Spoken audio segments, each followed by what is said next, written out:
Assalamualaikum warahmatullahi wabarakatuh. Let's open our studying by saying al-basmalah.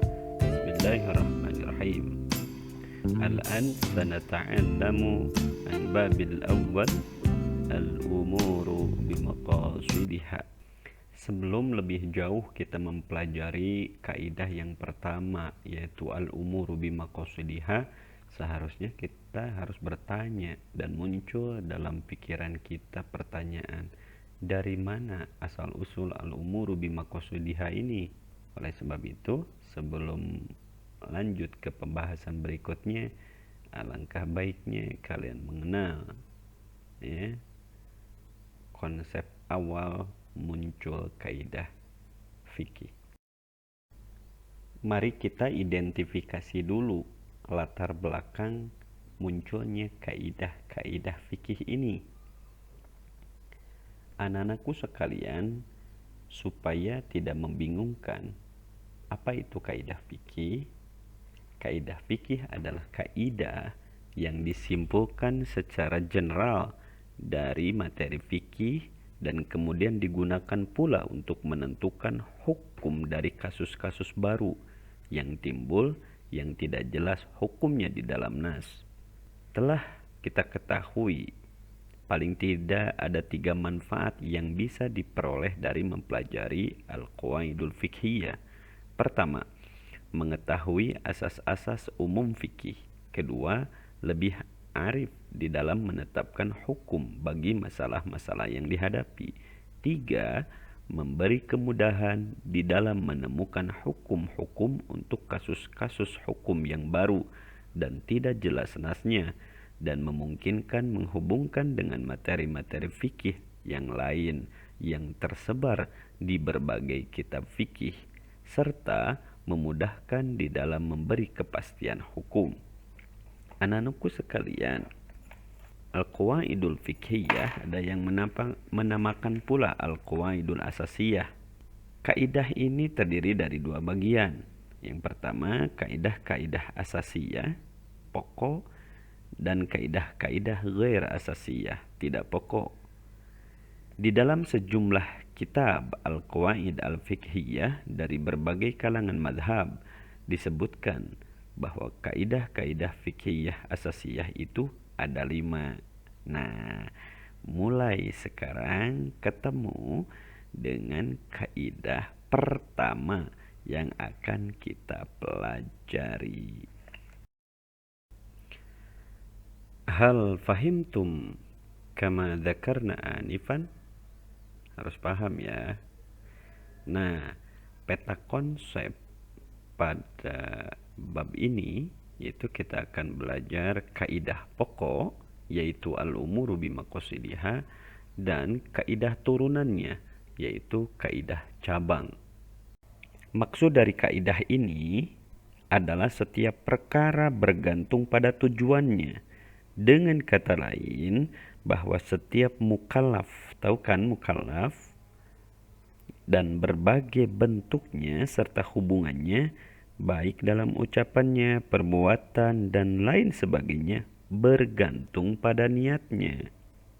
Dengan kata lain, niat dan motif yang terkandung dalam hati sanubari seseorang sewaktu melakukan suatu perbuatan menjadi kriteria yang menentukan nilai dan status hukum amal yang ia lakukan. Do you understand? Harus ya. Anak-anakku sekalian, ulama tidak sembarangan membuat sebuah kaidah kecuali ada landasannya ataupun dalil yang mendukung munculnya kaidah tersebut. Silahkan kalian buka surat Al-Bayyinah ayat 5. Silahkan kalian buka surah Ali Imran ayat 145. Kemudian hadis riwayat Bukhari, innamal a'malu binniyat wa innama likulli imri'in ma nawa. Sesungguhnya segala amal bergantung pada niatnya, dan sesungguhnya bagi seseorang hanyalah apa yang ia niati. Selanjutnya, hadis yang diriwayatkan Anas ibnu Malik, la amila liman la niyata lahu. Tidak ada sebuah nilai pekerjaan bagi yang tidak disertai dengan niat. Selanjutnya, hadis yang diriwayatkan Ibnu Majah dan Abu Hurairah, innama bu'itsan nasu ala niyatihim. Sesungguhnya manusia itu dibangkitkan menurut niatnya. Selanjutnya hadis riwayat Tabrani dari Sal'an ibnu Sa'id, niyatul mu'mini khairum min amalih. Rawahu Tabrani, niat seseorang itu lebih baik daripada perbuatannya. Demikianlah landasan-landasan dari Al-Quran atau hadis yang menjadi pijakan ulama memunculkan sebuah kaidah al-umuru bimaqasidiha.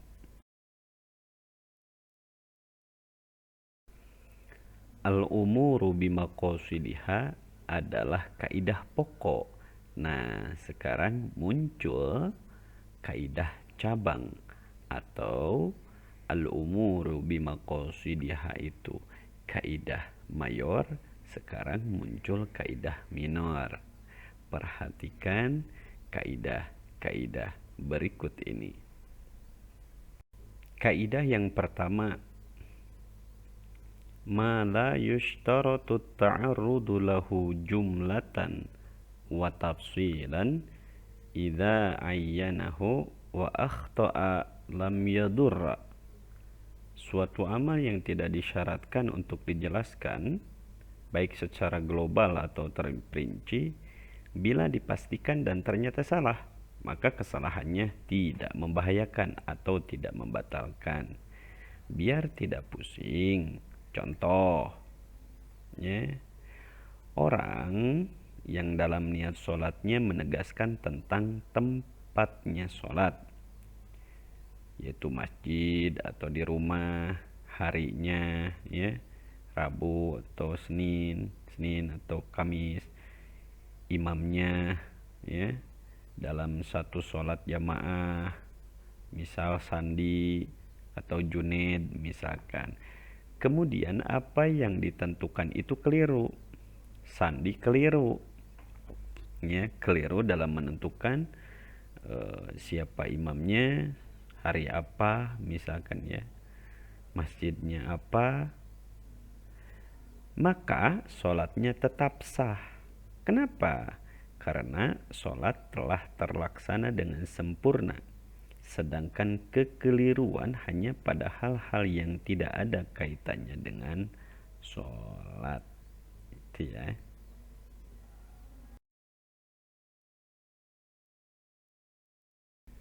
Kaidah yang kedua, wa ma yushtaratu fihi ta'arrudu fal khata'u fihi mubtilun. Suatu amal yang disyaratkan penjelasannya, maka kesalahannya membatalkan perkara tersebut. Contoh, ucup sedang melaksanakan sholat duhur. Ucup niat sholat asar, maka sholat duhur ucup tidak sah. Hal fahim tuh?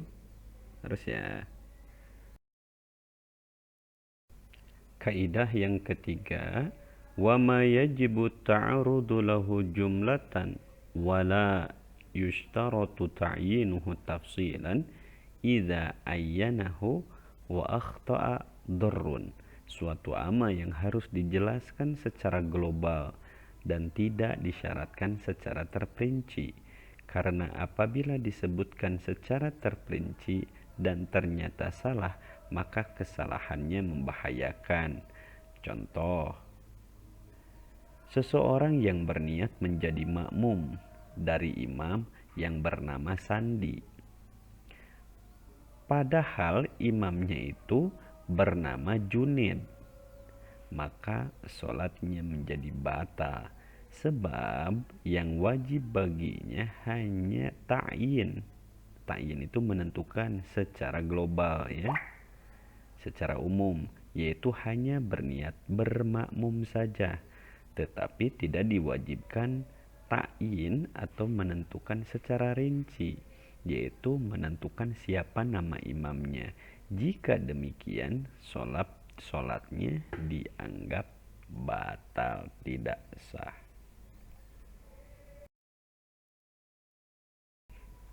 Kaidah yang keempat, an-niyatu fil yamini tukhassisul lafdhal 'ami wa la ta'ummul khassa.